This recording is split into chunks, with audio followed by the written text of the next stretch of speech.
também estatísticos, eles mostraram que não há uma correlação clara entre produção agropecuária e essas atividades não agrícolas, e renda, né, no meio rural.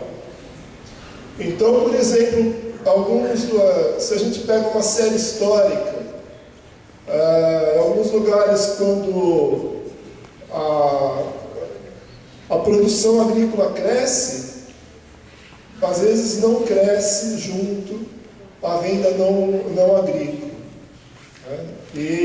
Então os resultados são muito variados, não dá para estabelecer um padrão geral. Então isso foram estudos assim de cunho estatístico mesmo. Né?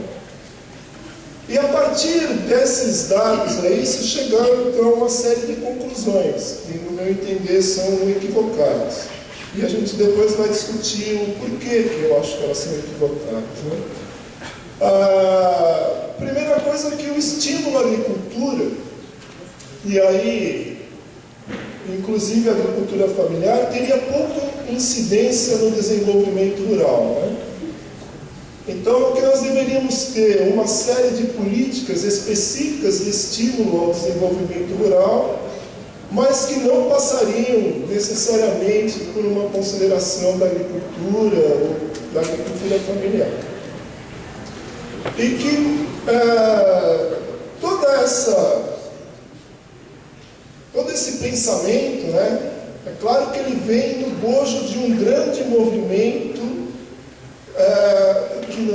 que opera ainda no Brasil, e a gente vai retomar isso com mais profundidade mais tarde, de que nós estaríamos numa fase do nosso desenvolvimento que já prescindiria aquelas mudanças estruturais que sempre se achou que eram necessárias para que o país se desenvolvesse.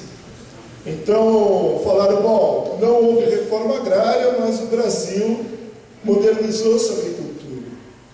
O Brasil conseguiu estabelecer uma produção agrícola com um grande volume, né, capaz de se tornar uma potência exportadora, inclusive. Isso ao contrário das previsões que eram feitas nos anos 70, que a falta dessas reformas estruturais iriam impedir esse desenvolvimento. Mas ele de alguma forma aconteceu. E que hoje nós estaríamos já num processo que prescindiria dessas mudanças. E uma delas, a principal mudança estrutural, né, que seria necessária para o nosso desenvolvimento, seria a reforma agrária, que, porém, segundo, né, visões desse tipo aí, já estariam também superadas, porque elas seriam uma espécie de mais do mesmo. Né? Nós ouvimos muito essa expressão, mas a gente vai retomar aquelas reivindicações lá das reformas de base dos anos 60 e tal, nós estamos nos anos 80, nos anos 90, né? Todo esse movimento de gênese e de consolidação dessa visão mais neoliberal que hoje nós temos aí como hegemônica. Né? Então, essa discussão do desenvolvimento rural também se coloca um pouco nesse quadro. E é claro que tudo isso coloca a agricultura familiar, né,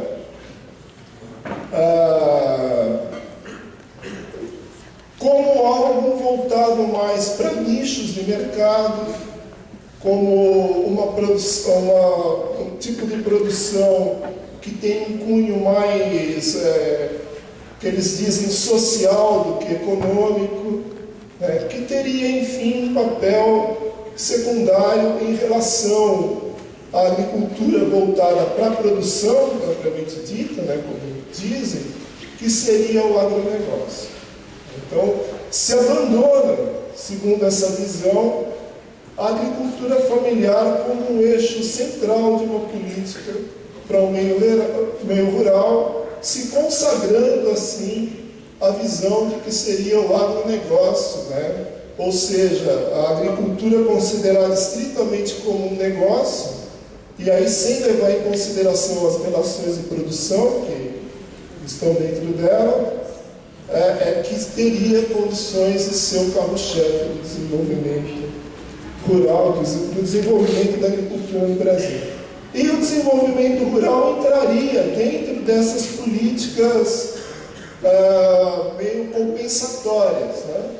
Junto com a agricultura familiar também podemos estimular o turismo rural, podemos estimular pequenas agroindústrias, algumas coisas desse tipo, para compensar um pouco os efeitos nefastos do agronegócio sobre o meio rural. Então esse é um quadro que assim foi construído e que ainda é muito presente em alguns meios até hegemônicos hoje em dia, né, infelizmente.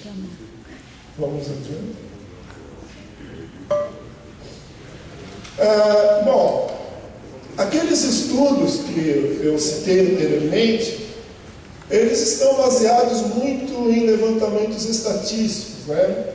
E visões assim muito globalizantes. De lá para cá já houve muita contestação, principalmente dessa divisão entre o que é o rural e o que é o urbano no Brasil. Será que se eu for estudar um município lá que tem 2.000 habitantes, como nós fizemos lá, é meio urbano aquilo ali, né? Todas as atividades que tem nesse município estão relacionadas diretamente com agricultores, com o meio rural. Será que dá para considerar? Essa divisão administrativa, vocês já viram placas aí, né? Zona urbana, zona rural, e vocês sentem alguma diferença quando vocês ultrapassam? Então, em outros países, essas estatísticas, elas são colhidas do que é urbano, do que é rural, do que é atividade urbana, do que é atividade rural, elas são muito mais cuidadosas, né? Na Europa, por exemplo, já muitos autores citam isso, mas no Brasil não, é uma divisão lá bastante arbitrária e se considera meio urbano, às vezes, o que é rural, e o contrário também. Às vezes, cidades que crescem, avançam sobre o meio rural e têm atividades econômicas importantes que são consideradas atividades rurais, mas na verdade são urbanas. E nós temos uma linha de trabalho que a gente gosta muito de ver as coisas, né? Que nem em São Tomé, tem que ver para crer, né? E aí, nesses trabalhos de campo, por isso que eu fiquei aqui quase um ano em Livramento para estudar essa questão da agricultura familiar na campanha, né? Porque tem que ir lá e ver como é que são os agricultores familiares, conversar com eles e ver como é que eles vivem, medir o que eles fazem, quanto que eles ganham, qual é a escala mínima para sobreviver, todas essas coisas. E quando a gente começou então a se preocupar com o desenvolvimento rural, nós começamos a pensar isso aí, mas e como é que eu enxergo o desenvolvimento rural na paisagem? Né? Que é uma das etapas importantes desses estudos de campo aí. Ligado a essa questão de enxergar o desenvolvimento rural, obviamente que estão os processos, né, responsáveis por ele. Então, como é que eu enxergo isso e eu explico a existência do desenvolvimento rural? Então, é claro que se você sai aqui para o interior de Livramento, aqui, pelo menos na minha época era assim, né? Espero que tenha mudado bastante, que tenha bastante gente, que esteja bem animado o meio rural, mas na minha época não era assim. Acho que não mudou muito, né? Era campo e gado, e não se vê muita gente, não se vê comunidades rurais, né? Não existem muitos equipamentos coletivos, É bem diferente, por exemplo, se a gente vai